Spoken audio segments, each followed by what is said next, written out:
안녕하십니까. 저는 이제 40대 중반을 넘어가고 있는 평범한 가정주부예요. 나이에 비해 자식을 늦게 얻은 편이라서 여전히 손 많이 가는 10대 쌍둥이 녀석들 뒤치다꺼리 하느라 눈코 뜰 새 없이 바쁜 나날을 보내고 있습니다.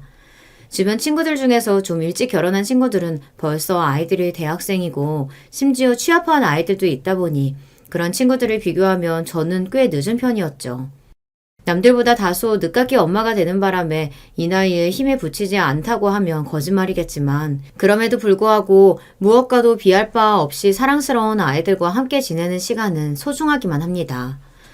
이렇듯 남들보다 출산도 조금 늦은 편이고 결혼도 늦은 편이다 보니 남들 다 겪고 지나간 일 이제 와서 겪느라 제 딴에는 고군분투해야 했습니다. 결혼을 통해 얻게 되는 다양한 인연들 역시 마찬가지였죠. 저는 저만 둥글게 잘하면 어지간한 인간관계는 큰 잡음 없이 잘 유지할 수 있을 거라고 생각했는데 그건 역시 제 오산이었습니다. 이 괘씸한 것들, 자식이라고 있는 것들이 부모 먼저 앞세울 생각에 고사라도 지내고 있었던 거냐? 이 천하의 불효막심한 것들! 아버님, 아니에요. 제가 미쳤다고 그런 짓을 했겠어요? 오해세요. 시끄럽다. 다들 꼴도 보기 싫으니까 썩 꺼져! 도대체 이게 다 무슨 소리인가 싶으시죠? 저는 이렇게 시댁 식구들끼리 악다구니 써가며 싸우는 건 막장 드라마에서나 있는 일인 줄 알았어요. 그게 제가 시집간 집안에서 벌어질 거라고는 생각조차 못 해봤으니까요. 지금부터 제 사연을 들어주시고 제가 제대로 행동한 게 맞는지 여러분들도 말씀 좀 해주세요. 앞서 말씀드렸다시피 제가 일찍 결혼한 편이 아닙니다. 거의 40 가까운 나이에 남편을 만나 뒤늦게 마음에 불이 붙어 초구속으로 결혼하게 되었어요. 그 이전까지는 일하느라 바빠서 사람 만날 여력도 없었고 굳이 반드시 결혼을 해야겠다고 생각하는 편도 아니었습니다. 물론 좋은 사람 만나면 곁에 두고 함께 의지하며 살아가는 것만큼 더할 나위 없이 좋은 일이 또 있겠습니다만 굳이 그렇게까지 제게 좋은 사람이 나타나지 않는다면 억지로 결혼 때문에 인연을 만들어 하고 싶은 생각까지는 없었거든요. 그래서 잘 사시는 주위 분들을 보면 부러운 마음이 없지는 않았습니다만 나한테는 저렇게 평생을 함께 오순도순 사이좋게 지낼 인연이 없는가 보다 했죠. 그러던 차에 성격이며 취향이며 저와는 꼭 맞춘 듯 들어맞는 남편을 만난 것이 마치 기적처럼 느껴졌습니다. 남편이나 저나 28 청춘 어린 20대에 만난 것도 아니었고 거의 부록이 다 되어가는 시점에 만난 소중한 인연이 무척이나 애틋하게 느껴졌어요. 그래도 이 나이 먹도록 헛살지는 않아서 서로 갖출 만큼은 갖추고 살았으니 더욱 거리낄 것 없이 바로 결혼을 준비하게 되었습니다. 사람 인연이 이어지려면 이렇게도 이어지는 모양이에요. 저희 친정에서야 하루하루 나이를 먹어가는 딸자식이 결혼 생각이라고는 없다가 뒤늦게나마 사윗감을 데려왔으니 그저 뛸 듯이 기뻐하셨어요. 평소에도 결혼 잔소리를 어마어마하게 하셨는데 오죽이나 반갑지 않으셨겠어요. 처음 인사드리는 자리에서 저희 남편은 이미 저희 친정 부모님께 더 볼 것 없이 구서방이 되어 있었습니다. 구서방, 내가 오늘 이렇게 자네 만나니 얼마나 반갑고 기쁜지 몰라. 우리 애가 워낙 그동안 누굴 소개해 준 적이 없어서 이 양반이나 나나 얼마나 걱정이 많았는지 몰라. 엄마는 진짜 처음 보는 사람 앞에서 별소리를 다 하시네. 부족한 점이 많은데 이렇게 환대해 주셔서 정말 감사합니다. 장인어른, 장모님. 당장 씨암탉이라도 잡을 기세인 친정 부모님 덕에 남편과 부모님 간의 첫 만남이었어도 분위기는 더할 나위 없이 화기애애했습니다. 그러면서도 딸 자식 보내는 부모 마음이라는 게 다 그런 건지 저희 친정 부모님도 걱정이 없지는 않으신 것 같더라고요. 그래도 우리 주미가 우리 자식이라서 하는 말이 아니라 애가 워낙 야물딱지고 똑부러져서 시집 가서도 잘 살 거야. 그렇지만 자네 부모님 보시기에 어떨지 몰라 조금 걱정이 되네. 자네도 나이가 있으니 사돌 되신 분들께서 손자 보고 싶으신 마음이 굴뚝 같으실 텐데 조금 더 어린 며느리 맡고 싶어 하시는 바람도 있으실 거고. 아닙니다. 나이야 저도 많은데요. 그리고 저희 집에서도 벌써부터 주미씨 볼 생각에 저희 부모님이 얼마나 기대가 크신지 몰라요. 노총각으로 늙어가는 아들 혼자 늙어서 총각귀시 되는 건 아닐까 걱정이 이만저만이 아니셨는데 저희 부모님 입장에서 주미씨는 영웅입니다. 영웅. 저희 남편이 넉살이 참 좋은 편이거든요. 그리고 남편이 한 말이 꼭 저희 부모님 안심시켜드리기 위한 과장만은 아니었습니다. 저희 집 먼저 인사 오기 전에 시부모님 되실 분과 약속을 잡으며 저도 옆에서 같이 통화를 한 적이 있었거든요. 시아버지와 시어머니 모두 처음 통화로 인사드리는 제게 아주 호의적이셨어요. 아이고 반갑습니다. 내가 우리 영찬이 놈 결혼할 사람 소개시켜주겠다는 말을 듣고 어찌나 기분이 좋은지 그날 잠도 제대로 못 잤다니까요. 그러니까 너무 부담 갖지 말고 그냥 편하게 밥이나 한 끼 한다고 생각하고 마음 편히 가지고 와요. 네, 감사합니다. 어머님, 아버님. 제 아버님, 어머님 소리에 기뻐하시는 시부모님 목소리를 들으면서 쑥스럽긴 했지만 처음부터 반갑게 맞이해 주시는 두 분 덕에 긴장이 많이 줄어든 것도 사실이었습니다. 그렇게 처음 만나 뵌 시부모님들은 두 분 다 온화한 인상에 정겹게 저를 맞이해 주셨어요. 영찬이 밑으로 아들 세 놈 다 장가 보내고 나서도 저 녀석 하나 남아있는 게 그렇게 걱정스러울 수가 없었는데 주미 씨 덕에 큰 근심 덜게 되었으니 그저 고맙고 또 고마울 따름입니다. 그런 말씀 마세요, 아버님. 저야말로 영찬 씨 같은 좋은 사람 만나려고 지금까지 짝을 못 만났던 건가 봐요. 어쩜 말 한마디도 저렇게 곱게 할까? 아니에요, 어머님. 두 분 말씀 편히 해주세요. 당연히 저희 결혼에 딴지 거는 사람은 아무도 없었습니다. 저희 친정이나 시댁이나 남편과 저 빼고는 다른 형제들이 진작 다들 추가해서 가정을 꾸리고 살고 있었어요. 저는 하나 있는 남동생이 벌써 아이가 둘이나 있었고 남편 역시 형제들이 다들 결혼을 했다고 하더라고요. 남편은 아들만 넷이나 되는 집의 장남입니다. 바로 아래 동생인 둘째 도련님은 벌써 결혼 10년 차가 다 되어가고 있습니다. 셋째와 넷째 동생은 나이 터울이 제법 있음에도 불구하고 결혼한 지 벌써 3년 가까이 된다고 했습니다. 그 둘은 비슷한 시기에 결혼을 했더라고요. 그러니 제가 맏며느리임에도 불구하고 이 집안에 가장 늦게 입성한 며느리가 된 셈이죠. 시부모님이야 워낙 저희 결혼에 쌍수를 들고 환영하시는 입장이었으니 크게 다른 걱정이 들지 않았지만 동서들 처음 만날 생각을 하니 조금 긴장이 되는 건 어쩔 수 없더라고요. 바로 아래 동서인 둘째 동서는 벌써 이 집안과 인연을 맺은 지 10년이나 다 되어가지 않습니까? 저는 그 정도면 이 집 식구라고 봐도 무방하다고 생각했어요. 10년이면 강산도 변한다고 하는데 그 긴 시간 동안 이 집 며느리의 노릇을 했으니 아무리 제가 맏며느리라 하더라도 둘째 동서에게 배워야 할 점이 참 많겠다는 생각이 들었죠. 일반적으로 손 아래 동서보다 손위 동서가 어렵다곤 하지만 그것도 형제간에 차례 지켜가며 순서대로 결혼했을 때나 말이지. 저처럼 뒤늦게 불쑥 나타난 늦깎이 며느리한테는 해당 사항이 없는 얘기라고 생각했습니다. 거기다가 셋째, 넷째 동서도 이미 결혼한 지 3년 차가 넘어가고 있었고요. 제 남편이 한참을 홀로 지내왔으니 아무래도 맏며느리가 할 만한 일도 둘째 동서가 도맡아서 해야 했겠죠. 물론 그 전에 어떻게 지냈는지야 제게 책임이 있는 일은 아니라고 하지만 어찌되었든 장남도 아니고 둘째에게 시집와 맏며느리 못지않은 부담감을 안고 살아왔을 둘째 동서에게는 만나기 전부터도 왠지 더 긴장이 되는 기분이었어요. 게다가 벌써 3년 넘는 시간을 동서 셋이 쌓아온 세월이 있으니 이미 유대감을 가진 사람들 사이에 뒤늦게 끼게 된 입장인 저로서는 원래 있던 사람들 눈치를 보지 않기 어려운 편이기도 했고요.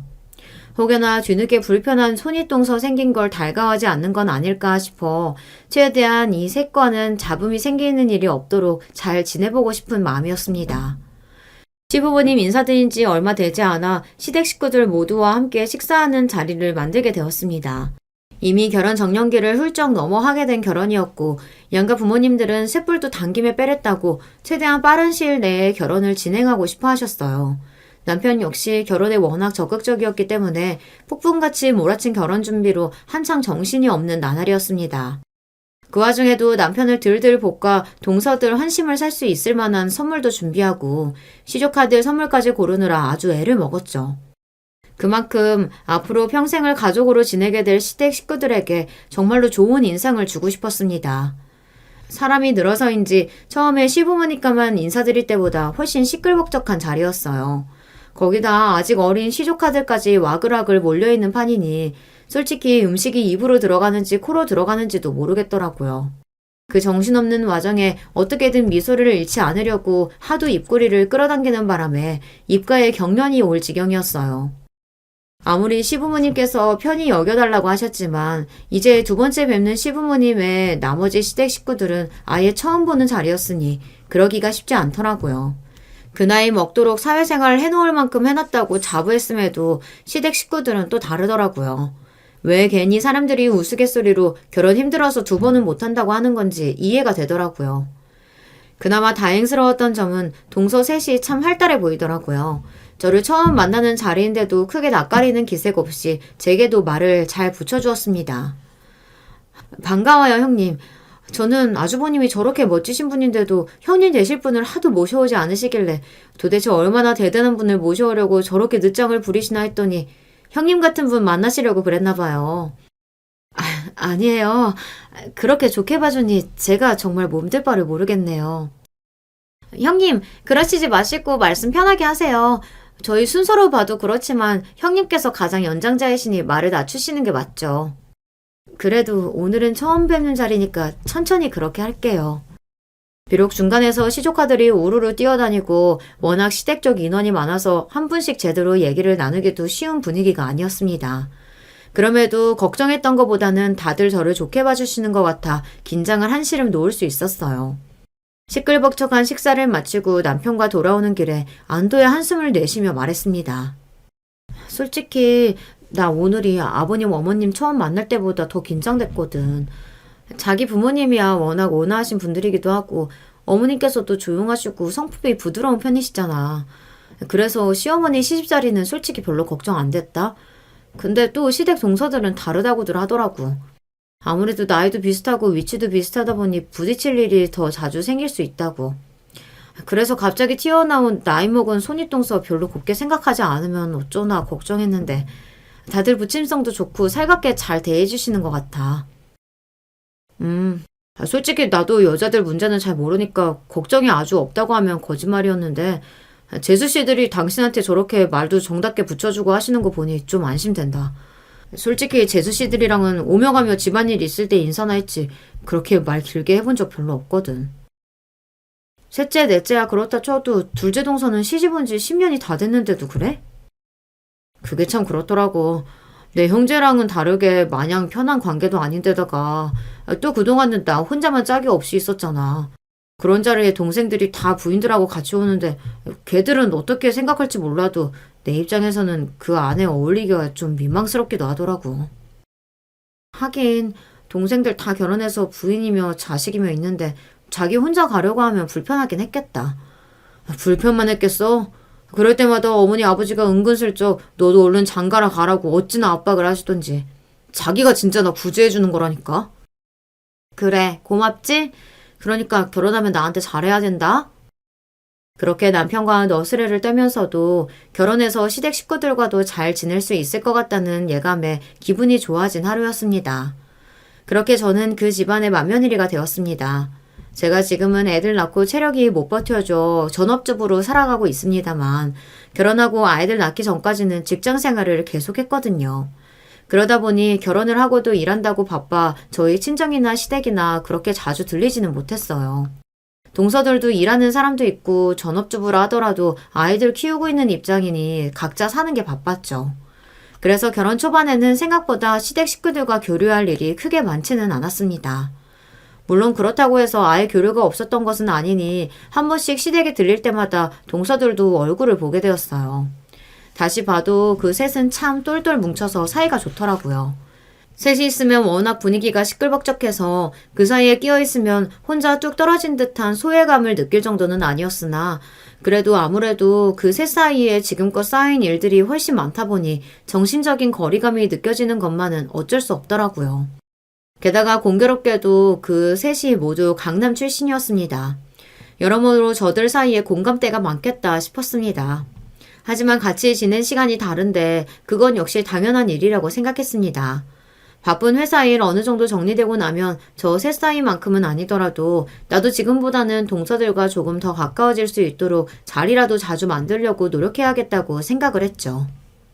조금 의아하게 느껴졌던 건 동서들과 시어머니의 관계였습니다. 아무래도 셋 중에서는 둘째 동서가 말도 제일 많은 편이었고 발언권도 세 보이더라고요. 아무래도 이 집에서 며느리로 산 시간이 기니 그럴 수밖에 없었겠죠. 제가 아까 남편 형제들 설명할 때 둘째, 셋째 도련님이랑은 나이 터울이 좀 난다고 얘기를 하지 않았습니까? 남편과 막내 도련님 나이 차이가 10살이 넘었어요. 그러니 당연히 둘째 동서가 셋째, 넷째 동서보다는 나이가 훨씬 있는 편이었죠. 그러다 보니 둘째 동서가 이야기를 하면 셋째, 넷째 동서가 맞장구 치는 형국이었습니다. 반면 저희 시어머니는 말수가 그리 많으신 편이 아니세요. 그렇다고 며느리 휘어잡을 만큼 성격이 강하신 분도 아니시기에 그저 며느리들 까르르 웃으며 이야기하는 옆에 앉아 며느리들 하는 소리를 가만히 듣고 계신 정도였습니다. 처음에는 그게 성격 차이인가 싶었는데 몇 번 이런 자리를 겪어보니 오히려 시어머니 쪽에서 동서들을 어려워하고 있다는 생각이 들었습니다. 저야 둘째 동서랑 나이 차이가 그리 많이 나는 편이 아니다 보니 그들 하는 얘기에 크게 무리 없이 끼어들 수 있었는데 가만히 생각해보니 시어머니 입장에서는 동서들 하는 얘기에 쉽게 끼어들 수가 없겠더라고요. 예를 들면 이런 식이었습니다. 동서들, 이번에 샤넬 신상품 나온 거 봤어? 나 거기 컬러감이 쨍해서 진짜 마음에 들더라. 형님도 그러셨어요? 저도요. 아, 돈만 있으면 그거 눈치도 안 보고 한 장씩 다 쟁이는 건데. 그러니까요. 그런 거 척척 사는 여자들 보면 진짜 부러워 죽겠다니까. 그러면서 자기들끼리 깔깔거리는데 그건 시어머니 나이대의 사람들에게는 생소한 젊은 사람들이 선호하는 고가의 브랜드였죠. 나이대도 그렇지만 평소 검소하신 시어머니 성정에 전혀 맞지 않는 이야기였습니다. 가만 보면 동서들하고 이야기할 때 끊임없이 주제는 계속해서 바뀌는데 그건 다 저희 나이 또래 여자들의 취향이나 유행이 반영되어 있는 것들이었어요. 하나같이 시어머니와 함께 대화 나누기에는 무리가 있는 소재들이었죠. 그걸 한번 눈치채고 나니 동서들하고 이야기할 때 시어머니가 자꾸 신경이 쓰이더라고요. 보통 대화를 할 때는 대화 상대를 고려해서 이야기 주제를 잡는 게 맞지 않나요? 여러분들 생각하시기에 제가 너무 꼰대 같은 생각을 하고 있다고 느껴지시나요? 다들 어떻게 생각하실지 궁금하네요. 일단 제 생각은 그렇거든요. 대화는 서로의 공감대를 이끌어낼 수 있어야 즐거운 법이지 않습니까? 물론 관심사가 맞는 세 사람이 모여있으니 신나게 이야기할 수 있다고 생각하지만 그래도 매번 시어머니를 너무 배려하지 않고 자기들 좋은 얘기만 하고 있는 건가 하는 생각을 안 할 수가 없더라고요. 뭐 마음으로 이렇게 생각했다고 해서 제가 딱히 동서들을 말린다거나 다른 말을 한 건 아닙니다. 사실 그거 가지고 제가 정색하고 뭐라고 하기도 좀 이상하잖아요. 거기다 그렇게 끼어드는 걸 시어머니께서 어떻게 생각하실지도 모를 노릇이고요. 또 제가 이 집안에 시집 온 지 얼마 되지도 않았으니 집안 분위기를 파악하는데 미숙했을 수도 있고요. 그래서 조금 찜찜한 마음이 남아있음에도 그럴 때마다 괜히 시어머니께 말 한마디 붙이며 웃는 걸로 상황을 무마하곤 했습니다. 그러고는 뭐 저도 사는 거 바빠서 그런 일이 있었다는 건 쉽게 잊고 넘어가 버렸습니다.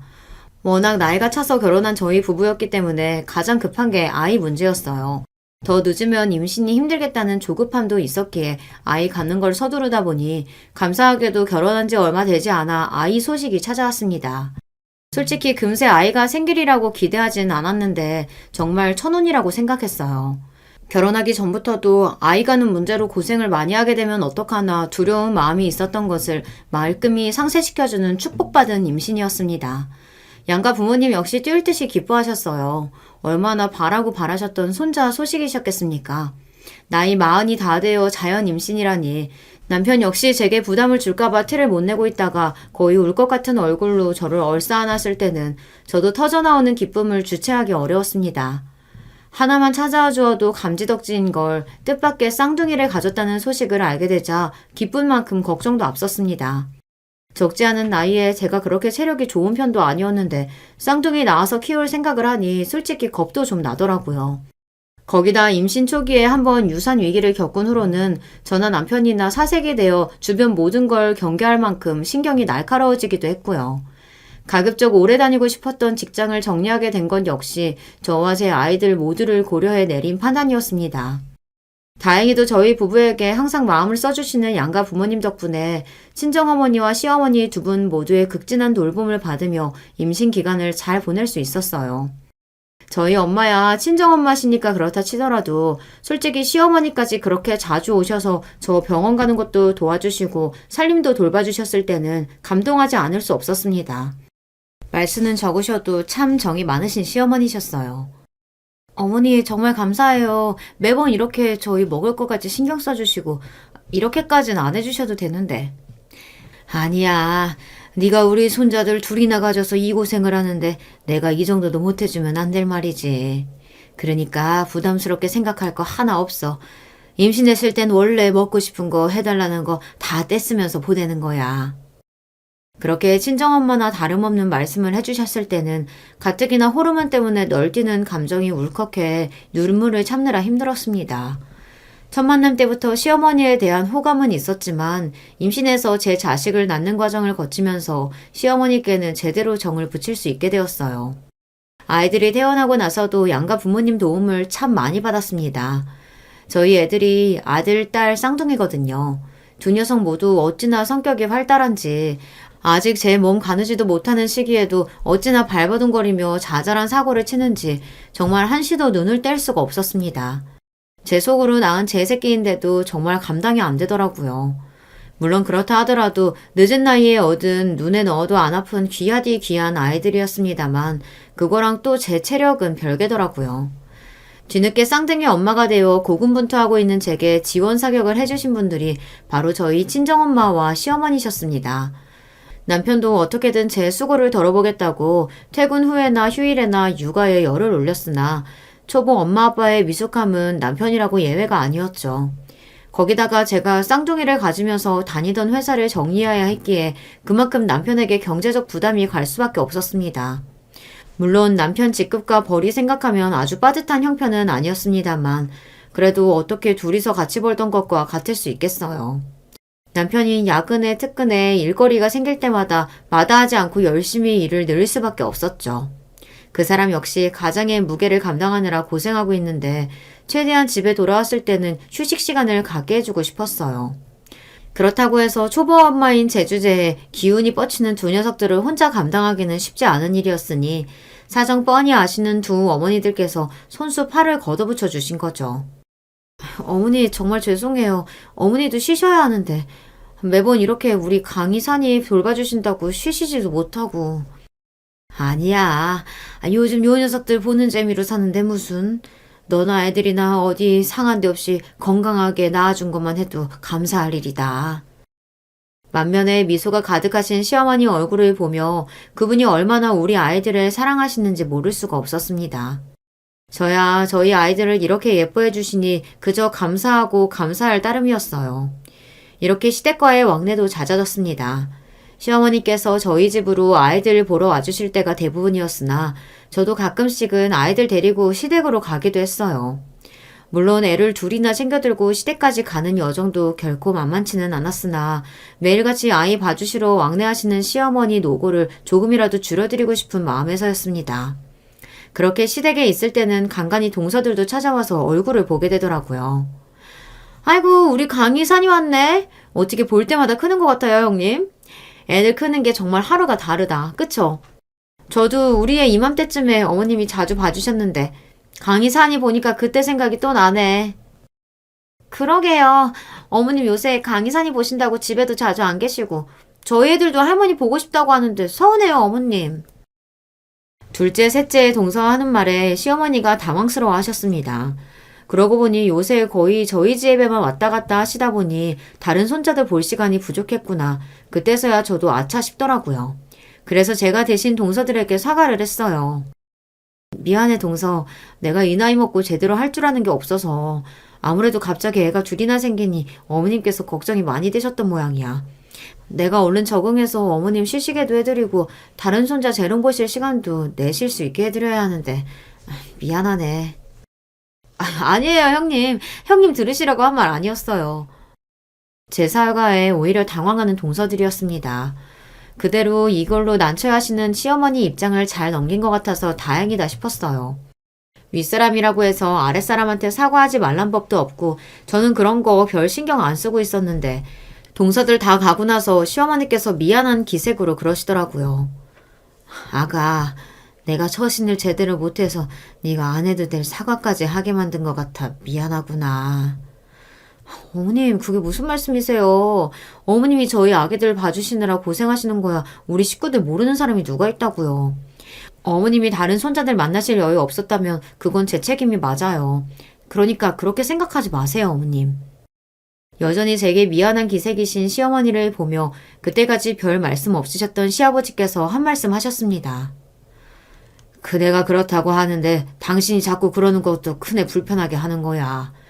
그리고 셋째, 넷째야 뭐 진짜 손주놈들 당신 보고 싶어 해서 그렇게 얘기했겠어? 자기들 애 좀 맡기고 편하게 나다니고 싶은데 요새 그러질 못하니 심술나서 그러는 거지. 당신도 참 그렇게 말하지 말라니까. 내가 뭐 없는 소리 했나? 그네도 제 동서들이 어떤 줄 알고 있어야 나중에 당황할 일 없지. 제 눈치를 보며 안절부절 못하는 시어머니를 보고 시아버지께서 단호하게 말씀하셨습니다. 저는 영문을 몰라 물었어요. 아버님, 왜요? 동서들이랑 혹시 무슨 일 있으셨어요?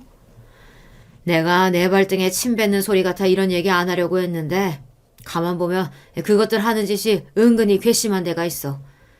내 앞에서는 어떻게 하는지 모르겠지만 은근히 네 시어머니 따돌리려 드는 것도 마음에 안 들고 앞으로는 살살 어머니 하면서 저들 필요할 때 아니면 전화 한 통을 안 한다니까.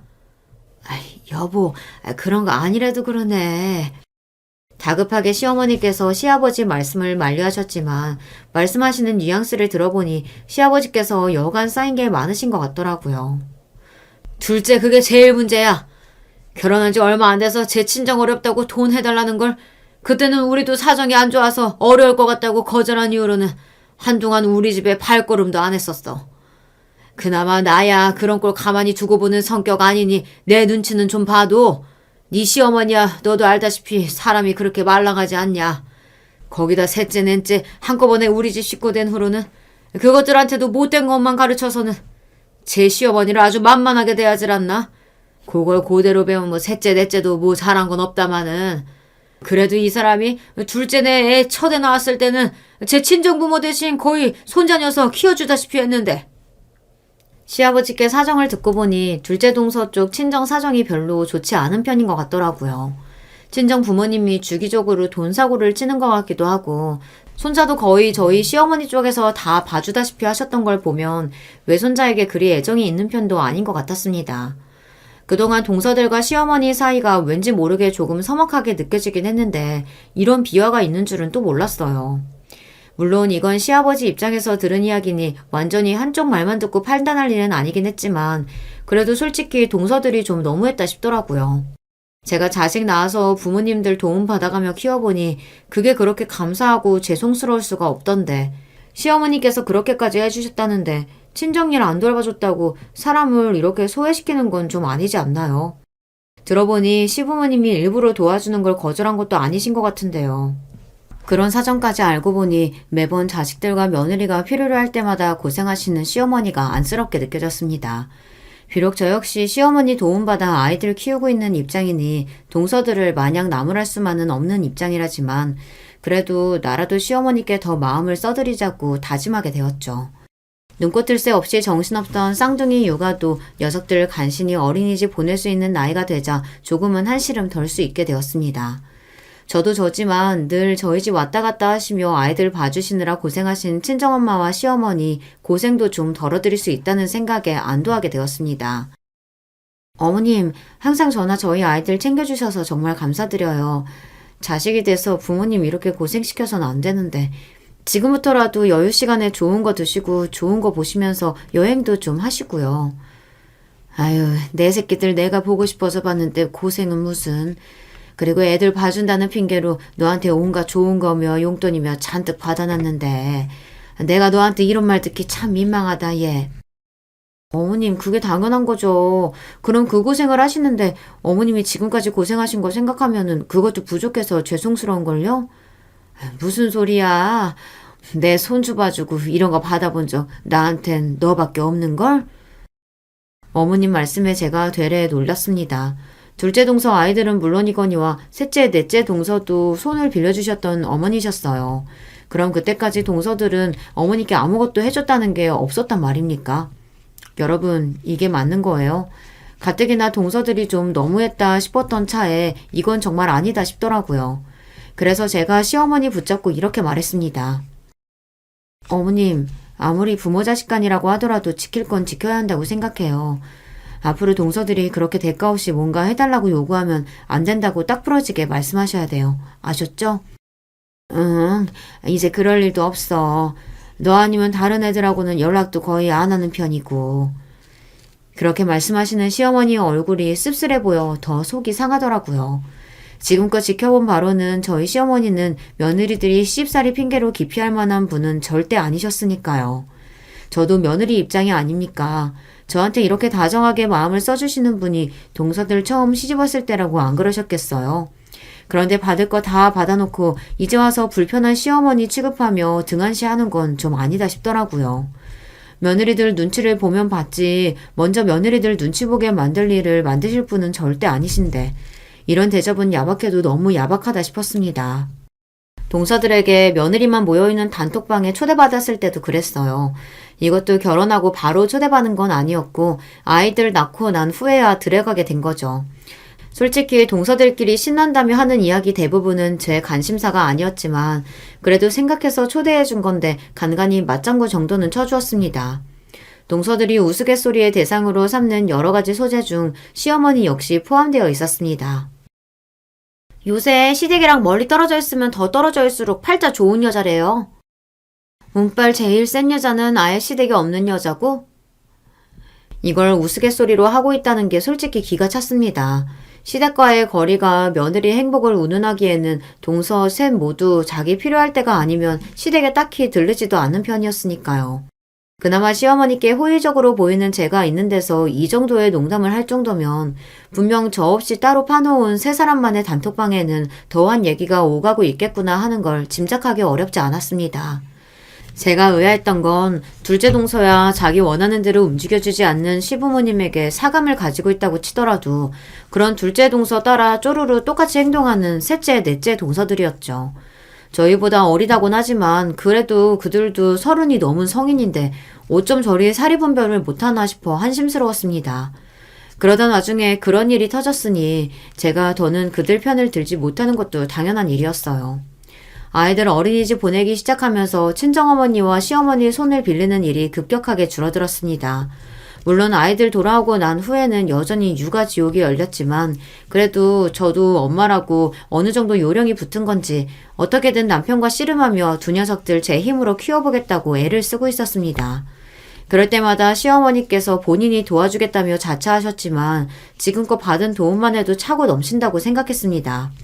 그래서 괜히 더 고생하실까봐 저희 집에 잘 오지도 못하게 하시게 하고 대신 밖에서 따로 약속을 잡아 시어머니 보는 일이 잦아졌습니다. 평소에 잘 못 가시는 예쁜 카페 같은 곳에서 맛있는 디저트 먹으며 시어머니와 시간을 보내는 일은 제게도 귀한 휴식 시간이었어요. 아이고, 큰애 니 덕에 내가 팔자에도 없는 호강을 다해본다. 아니에요, 어머님.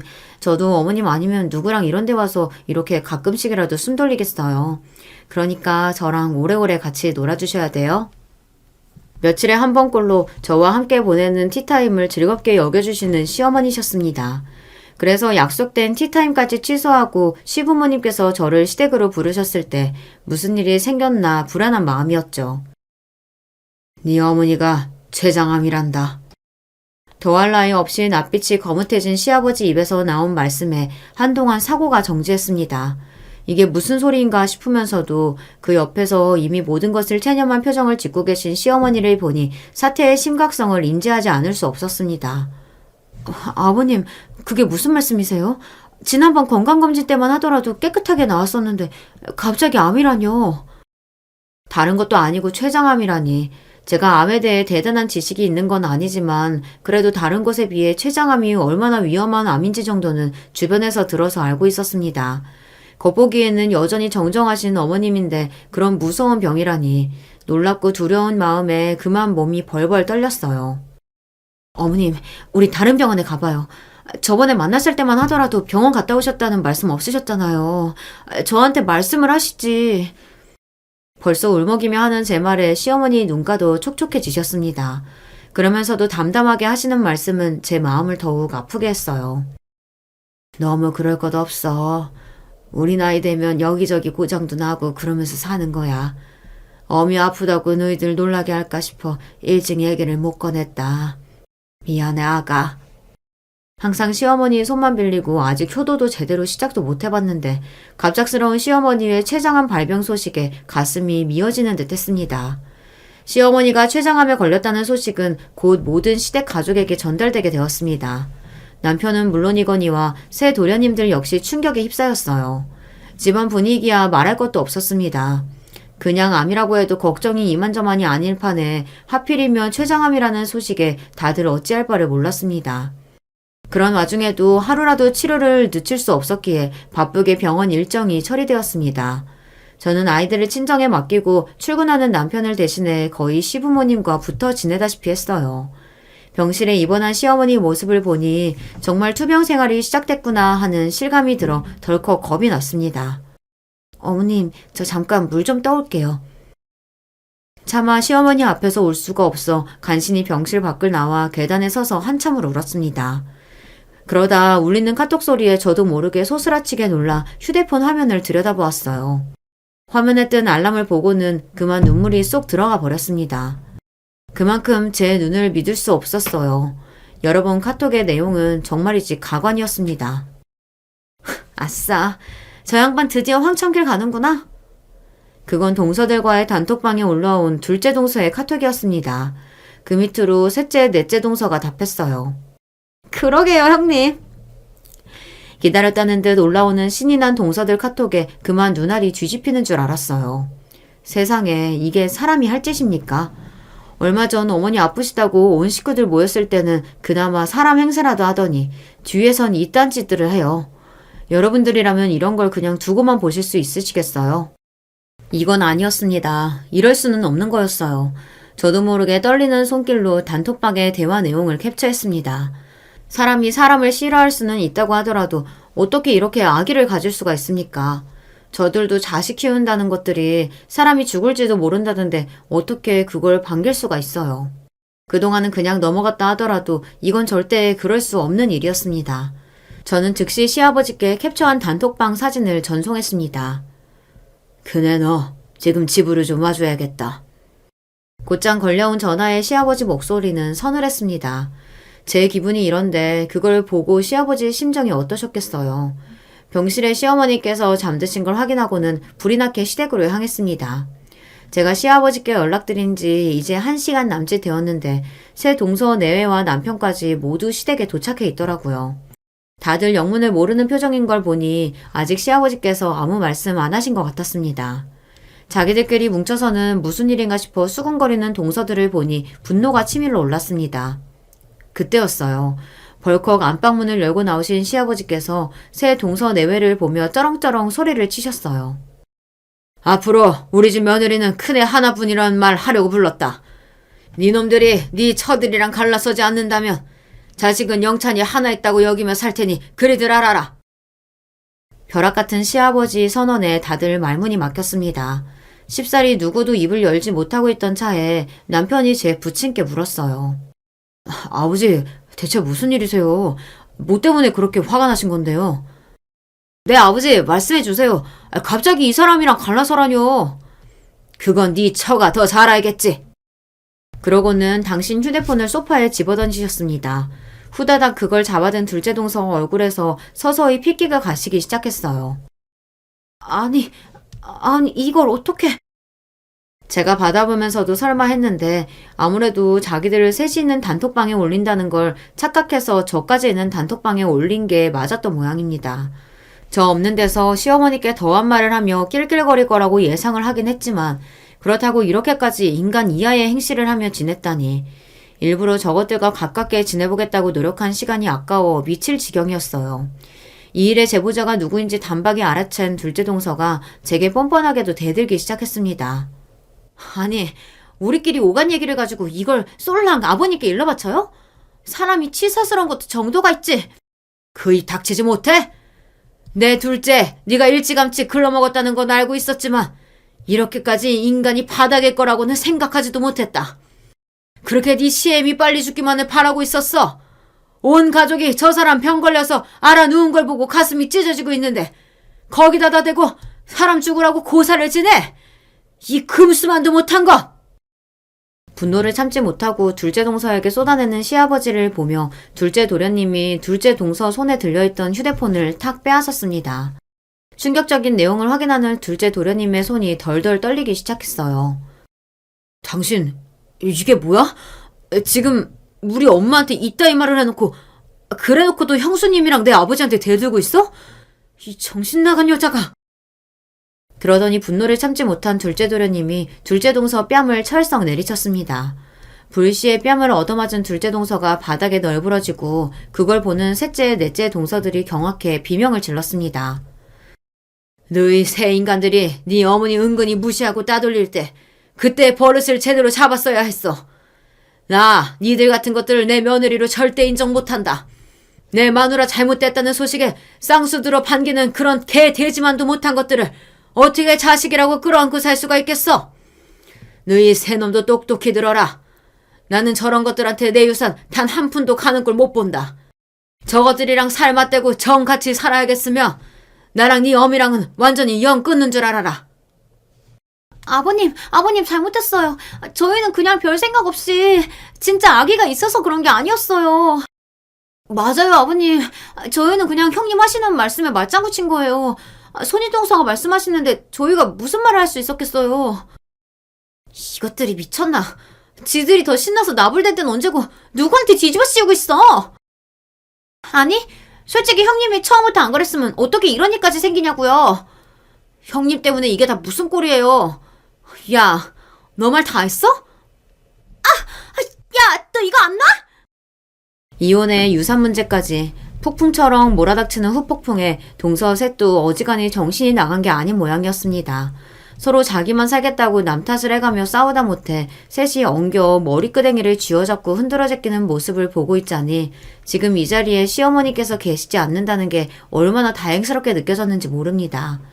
그런 제 마누라 추한 꼴을 더는 못 보겠는지 셋째 도련님과 넷째 도련님도 고함을 치기 시작했어요. 당장 그만두지 못해? 뭘 잘했다고 지금 아버지 앞에서 이 추태를 부리고 있어? 당신 당장 나와. 감히 이따위 짓거리를 벌여놓고 조용히 넘어갈 수 있을 줄 알았어? 당장 못 나와? 그러게 각자가 각자의 처들을 끌고 나가고 시댁에는 여전히 분기탱천하신 시아버지와 저희 네에만 남았습니다. 한바탕 난리가 나고 난 뒤 썰물처럼 빠져나간 자리에 그만 시아버지께서 털썩 주저앉으셨어요. 아버지, 아버님 괜찮으세요? 내가 자식 농사를 아주 허투루 지었구나. 어떻게 저런 악기들이 집안에 셋이나 들어올 수가 있어. 당신 가슴을 치시며 참았던 울음을 쏟아내시는 시아버지셨어요. 무뚝뚝한 분이시긴 했지만 시어머니에 대한 애정만큼은 의심할 수 없는 분이셨습니다. 사랑하는 아내가 췌장암으로 생사의 기로에 놓여있다는 것만 해도 버티기 어려우실 텐데 이런 폐륜이라뇨. 그렇게 남편과 셋이서 얼싸안고 그동안 힘들었던 감정까지 겹쳐서 온몸에 물이 마르도록 눈물을 쏟아냈습니다. 결론부터 말씀드리자면 결국 둘째 도련님은 둘째 동서와 이혼을 했습니다. 솔직히 제정신인 사람이라면 어떻게 내 엄마 죽을 병 걸렸다고 쾌재를 부르는 여자하고 같이 살 수 있겠습니까? 그건 저라도 못하겠어요. 소름 끼쳐서 단 하루라도 그 얼굴 보면서 살 수 있겠어요? 밖에 새어나갔다가는 그저 소문에 그치는 게 아니라 사회적으로도 매장을 당하고도 남을 일이었습니다. 그래도 둘 사이에 아이가 있어 그런지 어떻게 말을 맞췄는진 몰라도 조용히 이혼하는 대신 시조카들 양육권이며 위자료 재산 분할까지 모두 둘째 도련님 원하는 대로 맞춰주었다고 합니다. 셋째와 넷째 도련님은 그 이후로 별거를 시작했습니다. 이 일로 셋째 도련님과 넷째 도련님의 충격도 적지 않으니 조만간 그 둘도 결단을 내리지 않을까 싶습니다. 혹여나 이 충격적인 일이 시어머니 병세를 악화하게 할까봐 저희끼리 쉬쉬했는데 그분도 눈치가 없으신 분이 아니신데 집에 무언가 일이 생겼다는 걸 모르실 수 없으셨겠죠. 차마 있는 그대로는 참담해서 있는 그대로 전해드리지는 못하고 불미스러운 일이 있었다는 정도로 정리해 조심스럽게 말씀드렸습니다. 하지만 담담하게 받아들이시는 시어머니 모습을 보니 이런 사태를 예상하지 못하신 게 아닌 것 같았어요. 그래, 결국 그렇게 됐구나. 그 짧은 말이 전부였으나 그 말 한마디에 얼마나 많은 감정이 들어있는지 모를 수 없었어요. 그런 만큼 그분 곁에서 조금이나마 힘이 되어드리고 싶어 저나 남편이나 시아버지 모두 최선을 다해 시어머니 옆을 지켰습니다. 그런 저희 노력이 헛되지 않았는지 시어머니께서는 지금까지 용감하게 암과 싸우고 계십니다. 하루는 좀 나빴다가 다음 날에는 조금 괜찮아지시기도 하며 이젠 이런 생활도 익숙해져 가고 있어요. 그저 하루라도 더 저희 곁에 오래 머물러 주셨으면 하는 마음입니다. 여러분들 보시기엔 그때 제가 한 행동이 옳았던 것 같으신가요? 저는 그날 그 대화 내용을 시아버지께 보여드린 걸 후회하지 않아요. 하루를 살아도 정말 가족 같은 사람들과 함께하고 싶은 마음입니다. 그건 시부모님 역시 다를 거라 생각하지 않아요. 오늘 제가 해드릴 이야기는 여기까지입니다. 마지막까지 저의 이야기 들어주셔서 감사드립니다. 안녕하세요. 제가 언감생심 사연의 주인공이라는 걸 한번 해보고 싶어서 도전에 나섰습니다. 모쪼록 가벼운 마음으로 들어주시면 감사하겠어요. 남편의 나이 30, 그리고 제 나이 20에 처음 만났었네요. 우연히 접점이 생겨서 알게 되었던 남편은 액면가만 보자면 나이보다 좀 어려 보였어요. 26이나 혹은 7? 정말 많으면 8 정도로 저는 생각을 했었죠. 그런데 무려 30이라는 겁니다. 20살짜리 입장에서는 30살 나이의 무게감이 확 다르게 느껴졌어요. 그렇지만 큰일이다. 나는 이미 저 오빠가 마음에 드는데 태어나서 이런 감정을 느껴보는 건 처음인데 이걸 어쩐담? 내가 20살이라고 하면 왠지 저 오빠는 나를 안 만나줄 것 같아. 저는 남편에게 제 나이를 23이라고 소개한 뒤 적극적으로 제 감정을 표현했었죠. 남편은 그 당시 저를 향해 너무 어린데 라고 하면서 망설이는 듯한 모습을 보였으나 결국은 저와 따로 만나는 사이가 되었어요. 당연히 그 거짓말이 영원할 수는 없었기에 10살이라는 나이 차이가 나중에 들통나고 말았지만 이미 그때는 저희가 깊어진 사이였습니다. 남편은 저에게 괘씸하다고 하면서 이별 통보까지 준비했었지만 그게 어디 사람 마음대로 되나요? 이미 나는 추억들이 많은 것을요. 남편이 저를 용서하고 받아줌과 동시에 저희는 결혼을 결심하게 되었어요. 우리 인연은 보통 인연이 아니라고 서로 콩깍지가 단단히 씌운 것이었죠. 친정 부모님께서는 단숨에 허락을 해주셨습니다. 이걸 허락이라고 해야 하는지는 여전히 애매하게 생각되지만요. 그 남자와 결혼을 하겠다고? 네가? 지금? 그래, 너 알아서 해라. 너 좋을 대로 해. 우리는 돈 없으니까 어떻게든 너 혼자 해결하면 될 일이야. 친정엄마는 손을 내저으시며 그렇게 말씀하셨어요. 속으로 섭섭했죠. 제 친정 오빠한테 여자가 생겼을 때는 절대 이런 반응이 아니셨는데 여자는 출가 외인이니까 결혼도 알아서 하고 결혼 생활도 당연히 알아서 하라고 하셨습니다. 그래서 부끄럽게도 저는 아무런 친정의 도움도 못 받고 결혼을 했어요. 남편은 이남 일녀 3남매 중에서 막내인데요. 약간은 늦둥이라고 할 수 있습니다. 위로 아주버님과 시누이는 둘 다 결혼들을 해서 이미 가정을 꾸린 상태였죠. 남편이 30이 되도록 결혼 근처에도 가지 못했던 것은 그게 다 자기 형과 누나를 대신해서 부모님을 챙기느라 그랬습니다. 집안의 막내 아들이건만 마치 마지가 주로 도맡을 것 같은 일들을 남편은 하면서 살아왔어요. 시아버지께서는 원체 건강이 안 좋아지신 지 꽤 되신 상태였고 다른 일들에 간병까지 맡아 하셔서 그런가 시어머니께서도 건강 상태가 안 좋아지고 계셨어요. 그러니 남편이 시부모님을 챙기는 것에 극진하였던 것이죠. 아주버님하고 시누이는 제 남편보다 나이들도 훨씬 많으면서 대체 뭘 하고 있었냐고요? 제 남편에게 책임을 떠넘기기 바빴습니다. 나는 워낙 옛날에 실질적인 가장 노릇을 많이 해왔기 때문에 이제는 동생에게 물려주고 온전히 내 가정에만 충실한 가장이 되는 게 맞다고 본다. 애들 엄마도 자기네 시댁에 얽매여 사는 며느리 하기 싫다 그러니 어쩔 수가 없지. 상근이 너는 임마 막내랍시고 사랑 듬뿍 받고 컸으면 그 보답을 부모님께 해야지 않겠냐? 나 때는 먹고 살기 바빠서 부모님께 사랑은커녕 관심도 잘 못 받고 컸어. 너는 운이 좋은 거야. 상근이는 막내라서 좋을 때 태어났고 좋게 자랐지. 그러니 상근이가 아버지 엄마 모시고 사는 게 맞지 않겠어?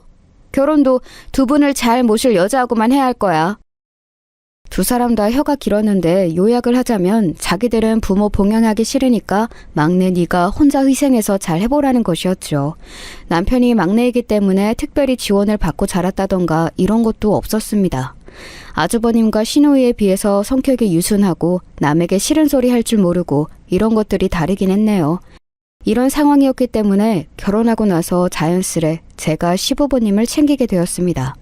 삼시세끼 끼니도 약도 병원 가는 것도 어디 모시고 외출하는 것도 전부 다 제가 전적으로 챙겨드렸어요. 남편은 그런 저에게 고마워했죠. 서로만 바라보고 한 결혼이었기에 저희에게는 어떤 불만도 없었던 것 같아요. 처음에는 저에게 몹시 겸연쩍어 하시면서 어색해하시고 한편으로는 미안해하시고 그랬던 분들이 시부모님이셨는데 점차 바뀌어 가셨습니다. 점차 서로에게 익숙해지고 나니까 제가 가식이 아니라는 게 보이셨나 봐요. 마음을 편히 놓으시는 게 그 변화가 제 눈에 보이더라고요. 어디서 이런 복덩이가 굴러왔을까? 내가 우리 상근이를 낳을 적에 진통도 얼마 겪지 않고 순풍 출산을 해서 막내가 효자구나 이렇게 생각을 했었는데 이제 보니까 이런 복덩이를 우리 집안에 데려오게 하려고 내가 그때 쉽게 출산을 했었던 거야. 이 날을 위해서였던 거지. 어머님, 저 태어나서 그런 엄청난 칭찬은 처음 받아봐요. 말씀만으로도 감사합니다. 저는 제 친정 부모님께 너 태어날 때 고생을 죽도록 했었는데 그 고생을 한 보람이 하나도 없다는 소리를 종종 들어온 자식이었거든요. 그래서 시어머니의 그 말씀이 참 눈물겨웠습니다.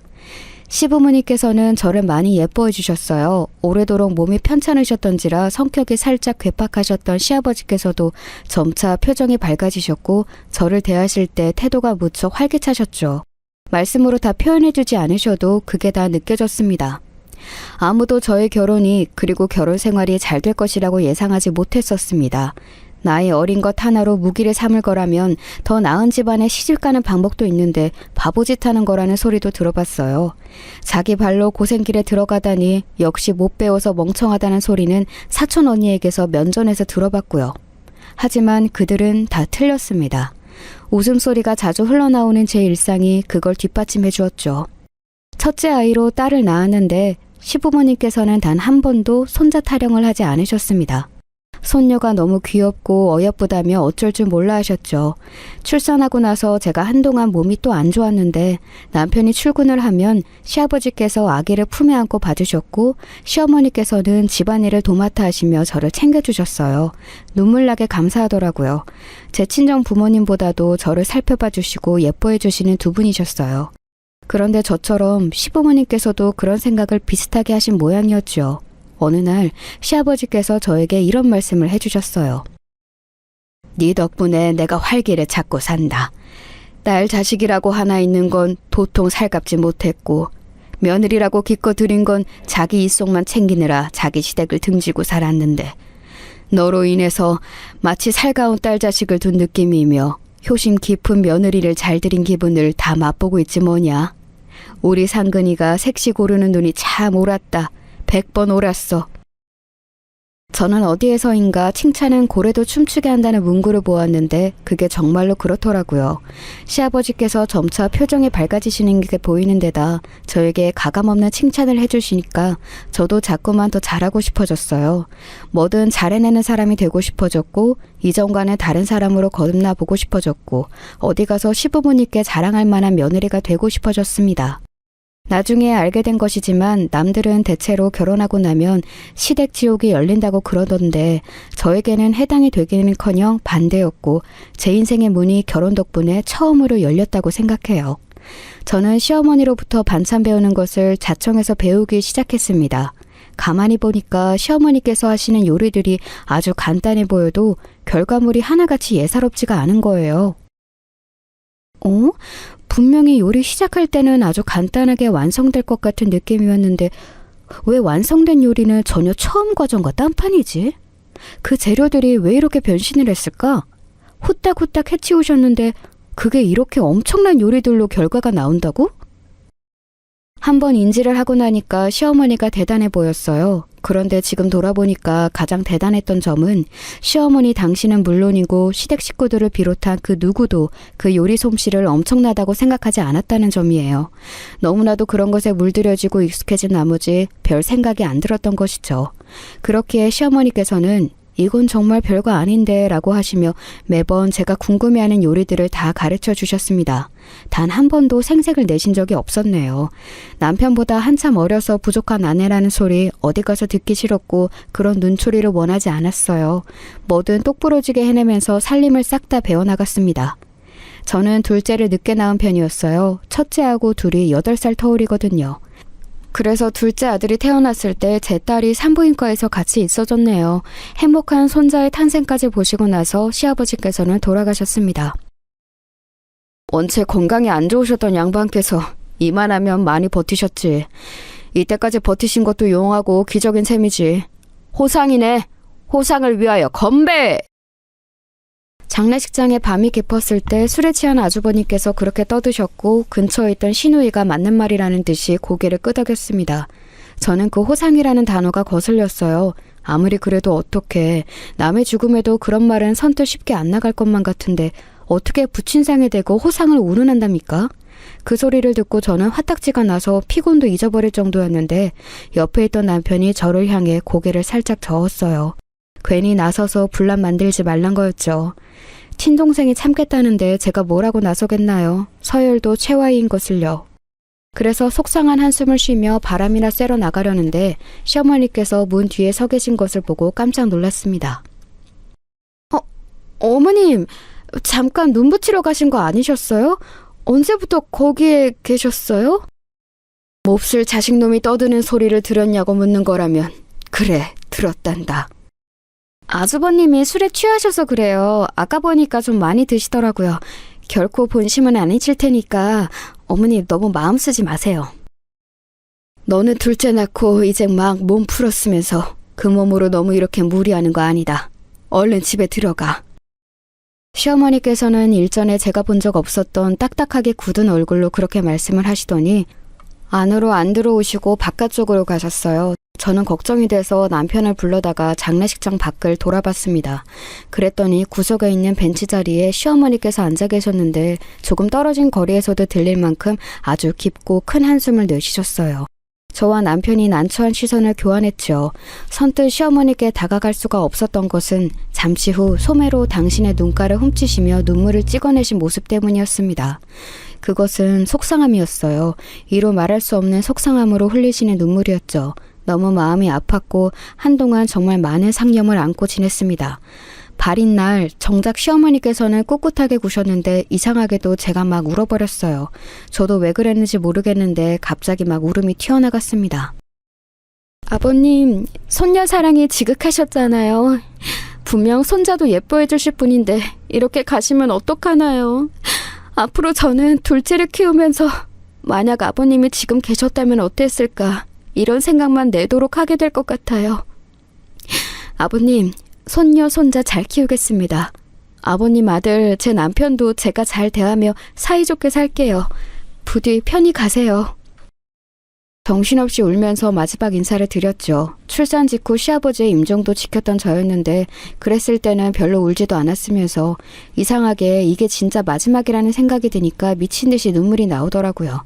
울음이 먹고 나니까 약간은 민망했어요. 아무도 저처럼 꺼이꺼이 울지 않는데 저만 난리친 것 같아서요. 그런데 이튿날 시어머니께서 왠지 모르게 후련한 얼굴을 하시더니 제 손을 잡으면서 이렇게 말씀해 주셨습니다. 긴 밤 내 꿈에 저승길 잘 가고 있다고 기특한 막내 며느리 덕분에 하나도 외롭지 않다고 네 시아비가 나와서 그렇게 말해주더라. 그게 정말이에요, 어머님? 정말로 아버님이 그렇게 말씀해 주셨어요? 그럼 당연히 정말이고 말고 같이 저승길 가는 이들한테 네 자랑을 하는 중이라 그랬어. 그 이들은 이승에서 별로 울어주는 사람들이 몇 없었는데 자기는 막내 며느리가 구슬프게 울어줘서 어깨에 힘이 막 들어갔다네. 진위 여부는 알 수 없는 일이었지만 갑자기 생기가 얼핏 도는 시어머니의 얼굴을 보자 감히 의심할 수 없었습니다. 저도 시어머니의 손을 맞잡아 드렸고 그렇게 끈끈한 고부 관계가 정식으로 시작되었죠. 어떻게 시어머니가 정말 엄마 같을 수 있고 또 어떻게 며느리가 정말 딸처럼 될 수 있겠어요. 그게 아주 어려운 일이라는 걸 저는 살면서 주변을 보며 깨달았는데 저와 시어머니는 그러니까 대단한 예외였던 듯 싶습니다. 시어머니가 안 계셨다면 저는 사춘기에 접어든 딸을 상대하다가 지쳐서 나가 떨어졌을 것이고 장난기 많은 아들을 둔 채 직장 생활에 도전해볼 엄두조차 못 냈을 겁니다. 결코 대단하거나 큰일은 아니었고 아주 작은 직장을 구해서 꼭 그만큼 약소한 월급을 받으며 저는 그렇게 살기 시작했어요. 참고로 아주버님네와 시누이네 말인데요.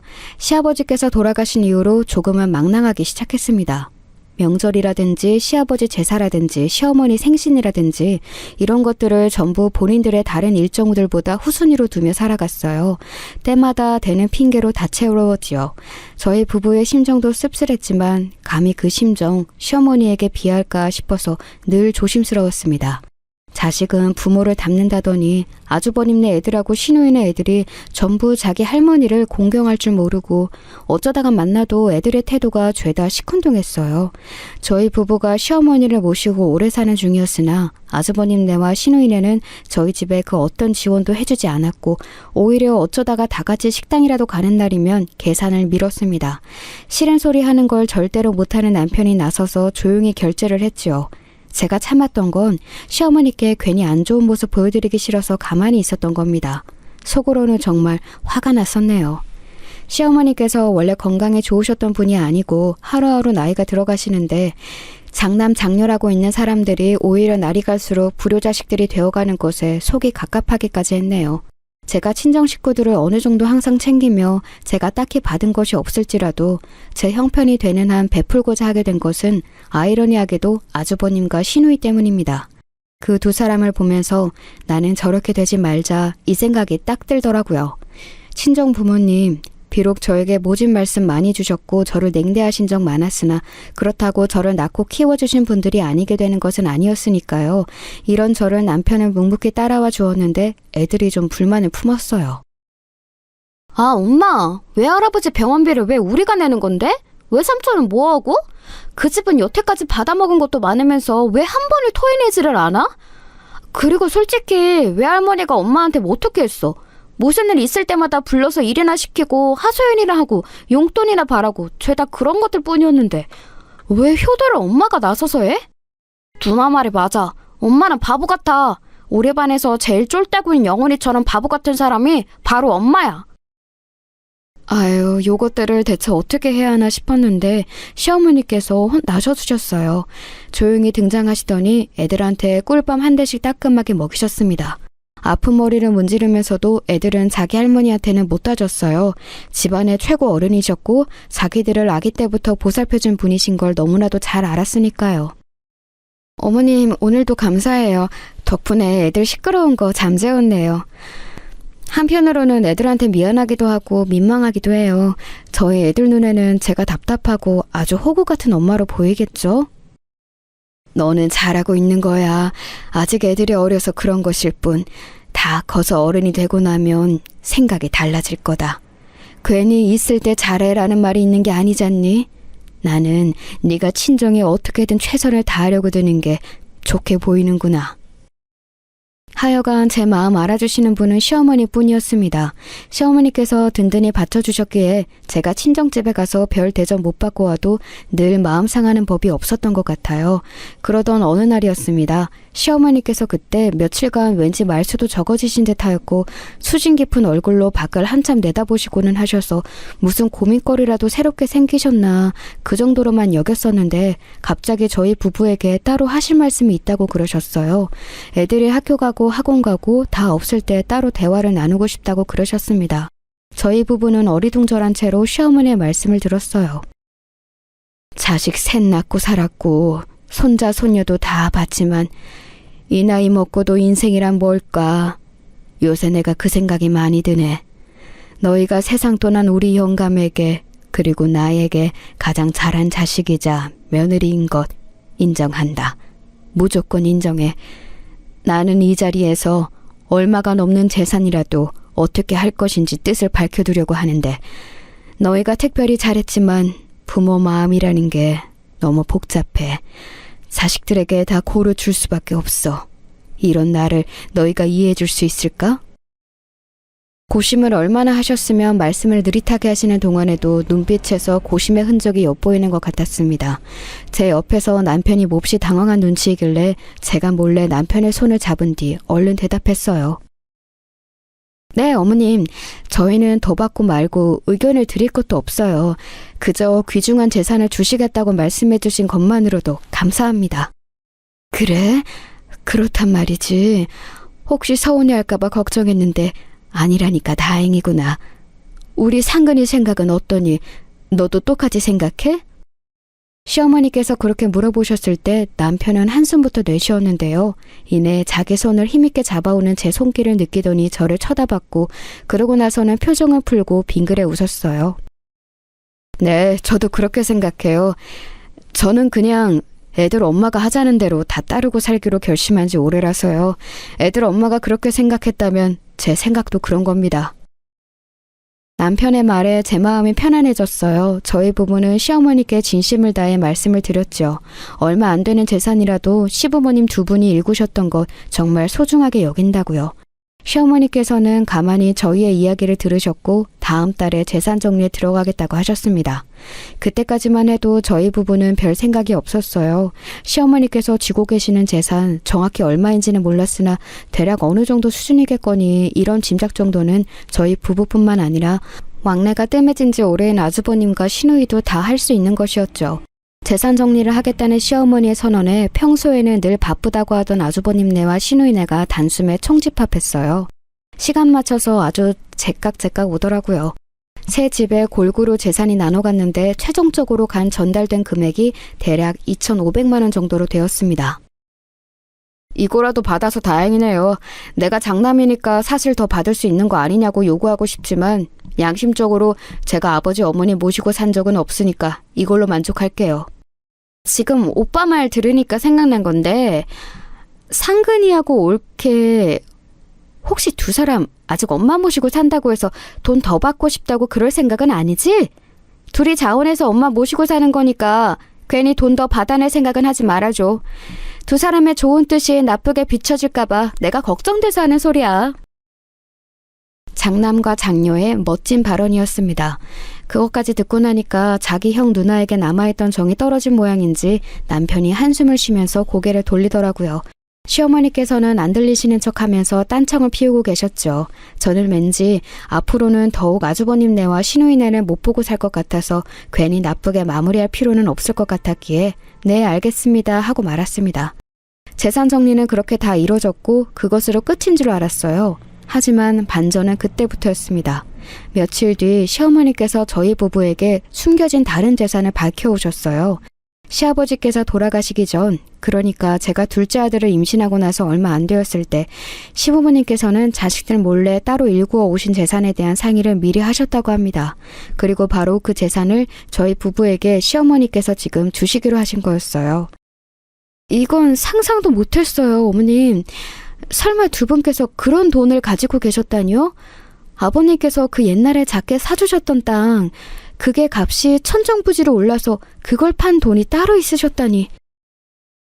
당황한 제 옆에서 남편은 거의 넋이나가 있었지요. 그러더니 어떻게 저축을 해야 더 안전할까 그 얘기를 이튿날 저에게 해오더군요. 하지만 저는 간밤에 다른 생각을 마친 참이었습니다.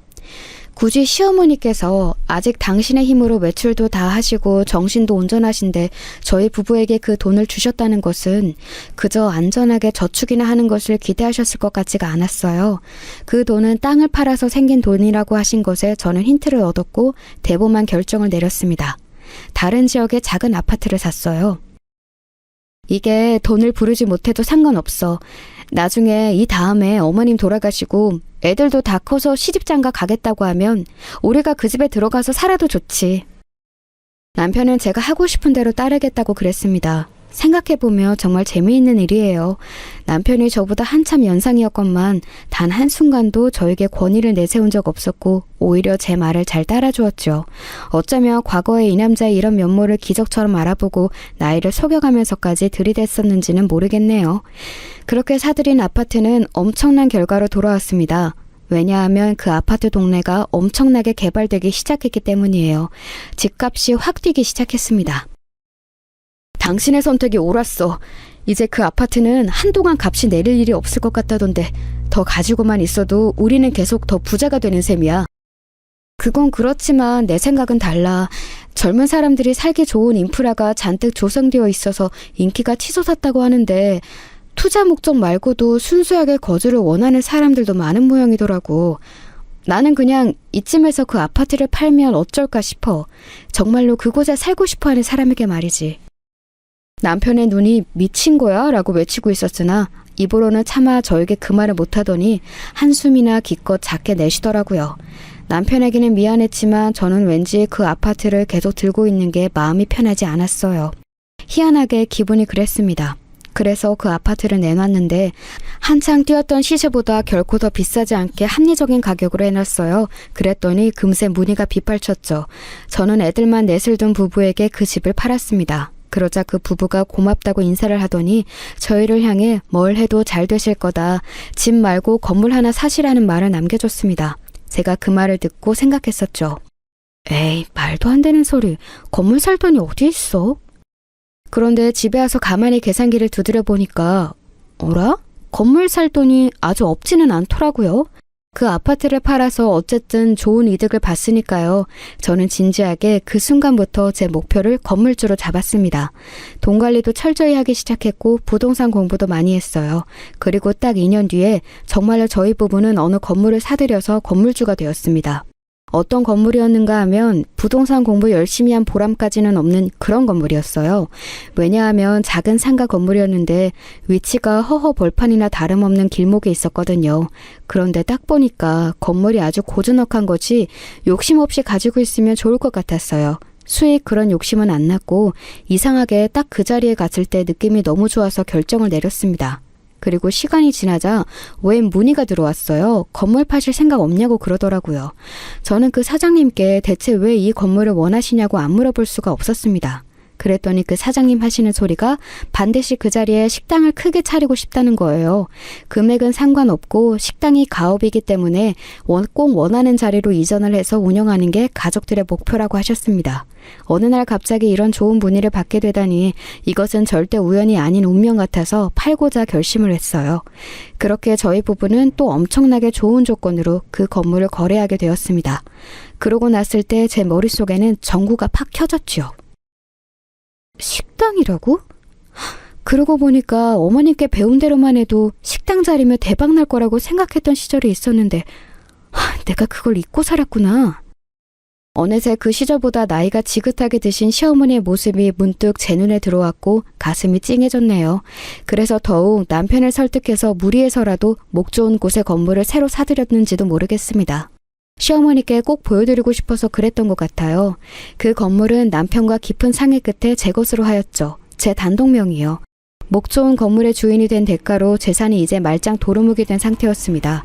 그런데 시어머니께서는 그 건물을 직접 보시더니 만족스레 끄덕이셨어요. 잘했다. 잘 결정했어. 모름지기 크게 놀아야 크게 되는 법이야. 작은 곳에서 만년 헤엄쳐봤자 송사리밖에 더 돼? 그제서야 제가 안심하고 뿌듯해했지요. 얼마 뒤 시어머니께서는 기관지에 생긴 염증으로 입원을 하셨다가 영영 집으로 돌아오지 못하셨습니다. 한 가지 다행인 것은 임종을 지키러 모두가 모일 수 있었다는 점이에요. 시어머니 곁에 상주에 있던 저, 그리고 연락을 받은 뒤 한 걸음에 달려온 남편, 할머니 바라기인 저희 애들, 이렇게 저희 식구는 단숨에 모였지만 다른 두 집은 느렸다는 게 살짝 아쉬웠지만요. 그나마 시누이네는 너무 늦지 않았는데 아주버님네가 늦장을 부렸습니다. 그 자리에 시어머니의 옛 고향 친구 두 분께서도 자리하고 계셨는데 단박에 아주버님을 호통치셨지요. 그러자 아주머니께서는 놀랍게도 삐치셨어요. 요 며칠 계속 상태가 안 좋으셨고 저는 어차피 이미 할 얘기 들을 얘기 다 끝냈는데 왜 사람을 이렇게 몰아붙이세요? 제가 뭘 그렇게 잘못했습니까? 투덜투덜거리시는 모습에 놀랐는데 옆에서 시누이가 하긴 돈도 이미 예전에 다 받았고 이렇게 중얼거리더라고요. 기가 막혔습니다. 시아버지의 제사를 꼬박꼬박 챙기며 솔선수범한 건 저희 집뿐이었기에 이제 시어머니께서 돌아가시면 저 두 집은 더욱 방만하게 굴면서 제사의 지읒자도 안 쳐다볼 게 뻔했습니다. 시어머니께서는 제 남편을 보시고 그 다음 저를 눈치타신 다음 옅게 미소 지으셨어요. 그 모습이 마치 내가 옳았구나 이렇게 말씀하시는 듯 했습니다. 그러더니 숨을 거두시기 전 가까이 다가간 저에게 아주 작게 속삭이셨어요. 저는 거의 입모양으로만 알아들은 말씀이었죠. 내가 지켜줄게. 우리 영감하고 둘이 저승에서 너희를 꼭 지켜줄게. 그리고 바로 몇 분 뒤에 영원한 안식을 찾아 떠나셨어요. 제가 얼마나 울었는지 모릅니다. 저에게 그 내용을 전해드는 남편도 가슴을 치며 울었지요. 시어머니에 의해 고향 친구 두 분은 숨겨져 있던 재산의 비밀을 알고 계신 분들이었습니다. 저희 부부에게 슬쩍 다가오시더니 앞으로 좋게 잘 되길 바란다고 하셨어요. 남편 보고 건강관리 잘하라고도 조언을 주시더군요. 왜냐하면 시아버지께서 간이 안 좋으셨는데 그게 집안 유전이니 주의해야 한다고 해주신 거였어요. 실제로 아주버님도 간 쪽이 안 좋았습니다. 앞으로 힘든 일, 어려운 일 있으며 지체 말고 연락 달라고 말씀 주시는 게 얼마나 든든하고 감사했는지 모릅니다. 시어머니의 장례식장에는 제 친정 식구들도 얼굴들을 비췄는데요. 그때 친정엄마가 많은 걸 깨달으신 듯 했어요. 왜냐하면 조문객들이 아주버님네와 시누이네를 남몰래 욕하고 있었는데 그걸 다 들으셨거든요. 친정엄마는 생각에 잠기신 듯 보였습니다. 사실 그때까지 친정에는 제가 부동산을 따로 가지고 있다는 걸 안 밝혔어요. 고민이 많았는데 남편과 시어머니 그리고 애들 의견까지 다 들어본 결과 친정에는 우선 굳이 안 밝히는 게 낫겠다고 입이 모아졌기 때문입니다. 시어머니를 보내드린 이후 며칠이 지났을 때 갑자기 친정엄마가 점심이나 먹자고 연락을 주셨어요. 밥 한 끼 저에게 사주고 싶다고 하셨습니다. 얼떨떨해서 자리에 나가고 나서야 깨달은 점인데 친정엄마가 저를 이렇게 따로 챙겨주신 게 태어나서 그때가 처음이었더라고요. 메뉴는 친정엄마가 정하셨는데 돈가스였어요. 일본식 돈가스 말고 소스가 흥건한 우리나라 돈가스요. 저는 평소에 그런 걸 잘 안 먹는 사람이었는데 진짜 맛있더라고요. 내가 네 오빠한테는 옛날에 이런 거 몇 번 사줬었어. 가난했지만 그래도 장남한테는 사줘야 할 것 같아서. 맛있는 돈가스를 앞에 두고도 잘 못 드시던 친정엄마가 한숨과 함께 그렇게 말씀하셨을 때 저는 가만히 친정엄마의 접시를 제 앞으로 끌어와서 돈가스를 다 잘라드렸습니다. 먹기 좋게 다 잘라서 다시 친정엄마의 앞으로 밀어주었는데 친정엄마가 어느새 울고 계셨어요. 네 아버지 건강이 요새 좋지 않아. 나도 많이 늙었다는 생각도 들더라. 이 나이 때까지 어떻게 살았는가를 내가 요새 참 많이 떠올려 봤는데 별로 인생에서 남은 게 없더라고. 그나마 딱 하나 잘 건진 게 있다면 자식 농사 하나, 바로 너 하나, 그것밖에 없더라. 부족하고 많이 모질게 굴었던 엄마여서 너에게 미안하다. 그날은 태어나서 처음 겪는 일투정이었어요.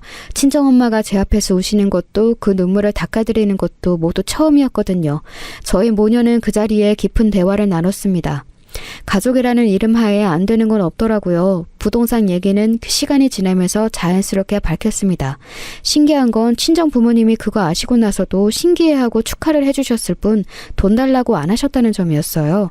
저희 부부는 아주버님 시누이와 자연스레 연락을 끊은 뒤였고 어쩌다 보니 제 친정 부모님과 자주 연락하며 잘 지내게 되었네요. 몇 달이 지났을 때 엄청난 일이 일어났습니다. 네노라는 대기업 브랜드가 제 건물에 입주하고 싶다고 문의가 들어온 것이었어요. 세상에 안 믿겨서 몇 번이고 그 문의를 확인했을 정도였네요. 단숨에 그 일대의 핵심으로 제 건물이 급부상하게 되었습니다. 그때부터는 그야말로 돈벼락 길이었던 것 같아요. 돈이 돈을 부른다는 말 뭔지 알 것 같았습니다. 이듬해 저는 바로 근처에 작은 상가도 사들였어요. 시어머니에 의해 고향 친구분께서 저에게 흘러가듯 끝내 식당을 안 차릴 거면 너무 아쉬운데 라고 말씀하신 게 유효했습니다. 그 상가의 1층에는 식당이 있었는데 거기 사장님께서는 다른 사람에게 권리금을 받고 넘기고 싶어 하시던 참이었어요. 저는 제가 아는 시어머니의 그 손맛, 그것을 재원해내줄 제 의견을 적극 반영하여 식당을 운영해줄 새로운 사장님을 직접 찾아 나섰는데 결론적으로 누가 되었는가 하면 제 친정엄마가 되었습니다. 그 연세에 직접 불 앞에서 고생하실 요량은 아니었고 직원들을 전두지휘하는 역할이셨지요. 전문가인 주방장에게 제가 시어머니의 요리법을 알려드렸는데 경력 많으신 분이라서 저도 마냥 쉽게 대하기는 어려웠거든요. 그럴 때 친정엄마의 도움을 받았지요. 딸로서 이런 얘기하기는 좀 그렇지만 친정엄마가 결코 인상이 만만하지 않으세요. 묘한 카리스마는 주방장과의 서열을 정확하게 정리시켰죠. 정신없고 보람되게 흘러가는 인생이었는데 단 한 가지 걸리는 게 있다면 애들이 결혼을 안 하고 있다는 점이었습니다. 특히 첫째인 제 딸이요. 여자애가 30이 훌쩍 넘도록 시집갈 생각을 전혀 안 하고 있으면 되겠냐는 저희 부부의 잔소리에도 전혀 굴하지 않았습니다.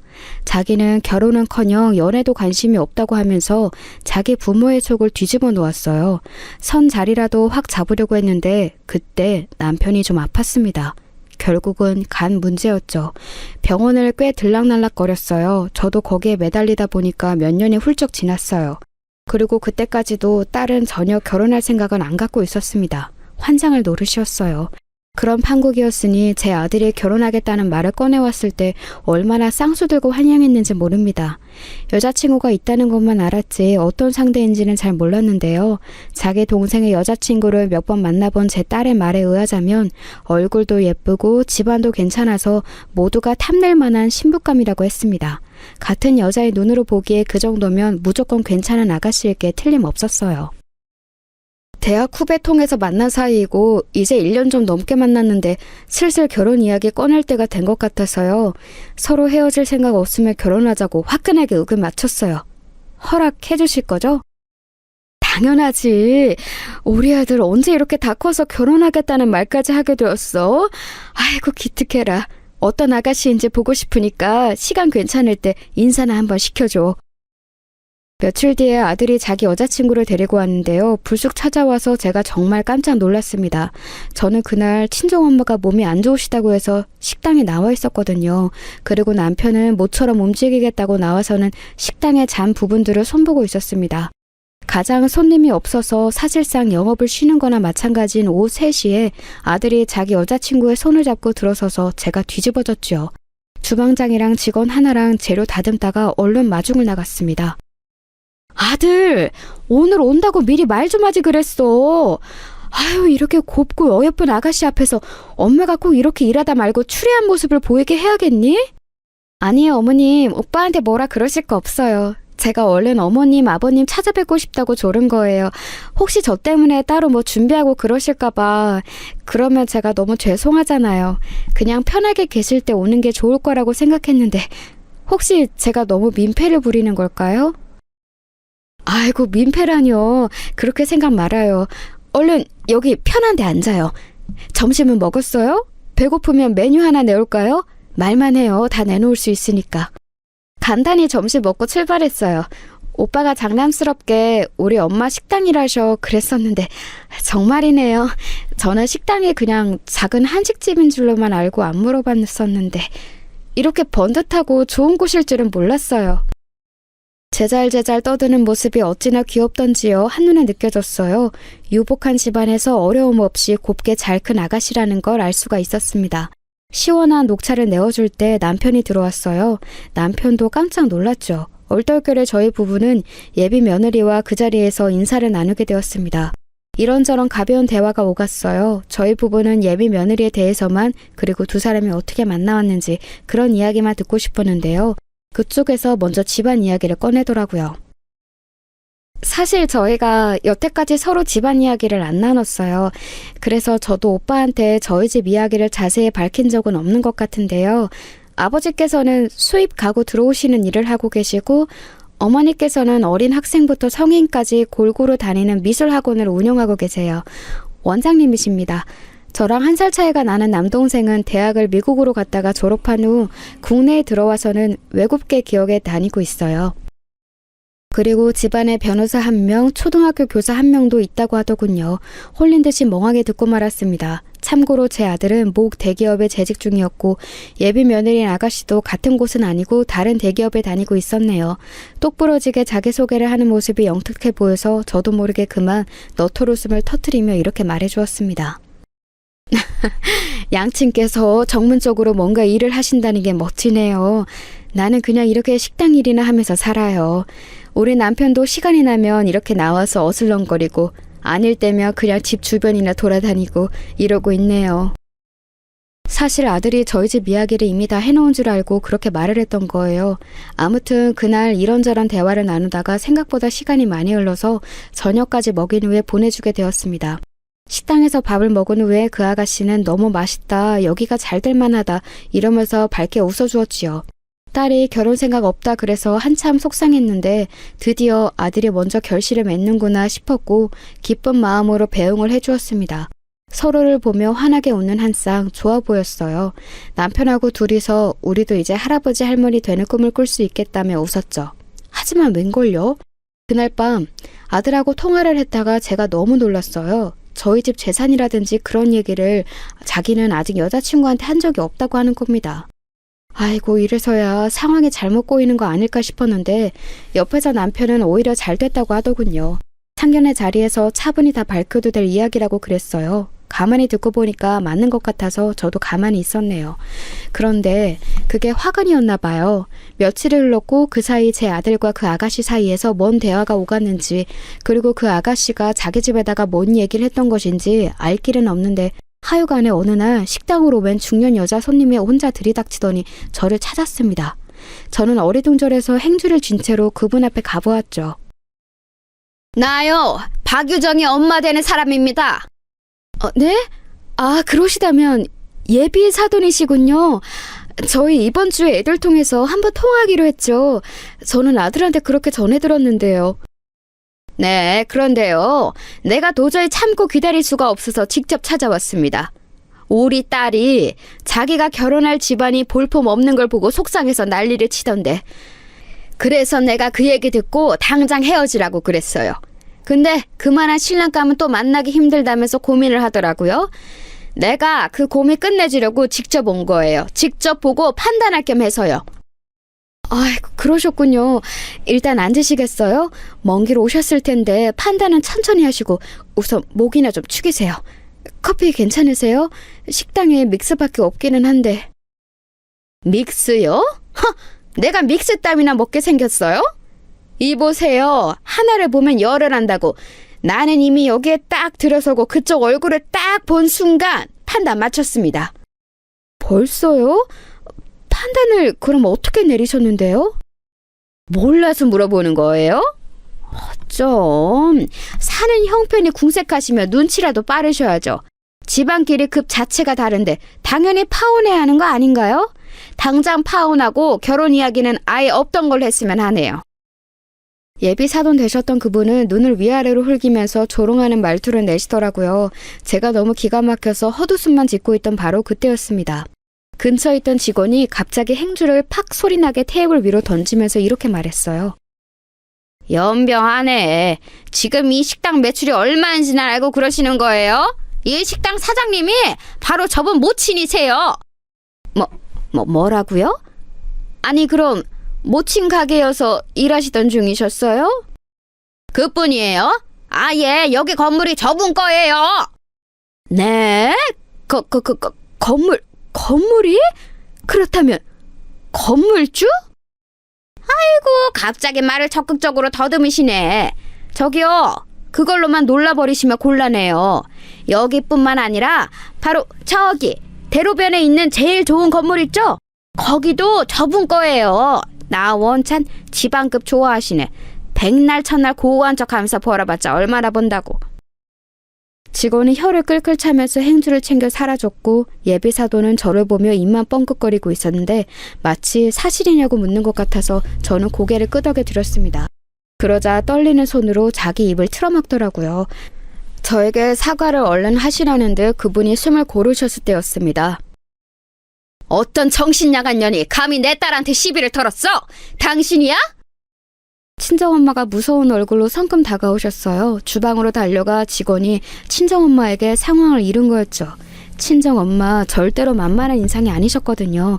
예비 사돈 되셨던 그분이 외마디 비병을 지르며 주저앉았고 그대로 엉덩방아를 찍었습니다. 제가 이렇게 드리고 싶었는데 비틀거리면서 혼자 일어나시더니 주랭랑을 치셨어요. 이거 일났다 싶었네요. 그런데 한편으론 제 일에 바로 나서준 친정엄마의 반응에 뿌듯했습니다. 아무도 몰래 그 직원한테 가서 보너스를 주겠다고 속삭여 주었네요. 사흘 뒤 아들은 여자친구와 헤어졌다고 그랬습니다. 저희 부부 심장이 철렁 내려앉았네요. 여자친구와 그 가족들이 저에게 사과를 하기 위해 출동하려고 했는데 아들이 말렸다네요. 그리고 그 과정에서 아들은 자기 처가가 될 뻔했던 그 집안 식구들에게 약간 실망을 한 모양이었어요. 도저히 결혼해서 살 자신은 없었기에 그대로 이별 통보를 했다네요. 아들이 알아서 잘 정리했을 거라고 믿으며 그저 수긍을 해주었습니다. 이번 생에 자식들 결혼시키기는 그런 것 같다고 남편과 그저 웃었어요. 그런데 몇 달 뒤 딸이 남자친구를 데려왔습니다. 독서 모임에서 우연히 만났는데 너무 잘 맞아서 오래 만날 것도 없이 바로 결혼하고 싶다고 그랬어요.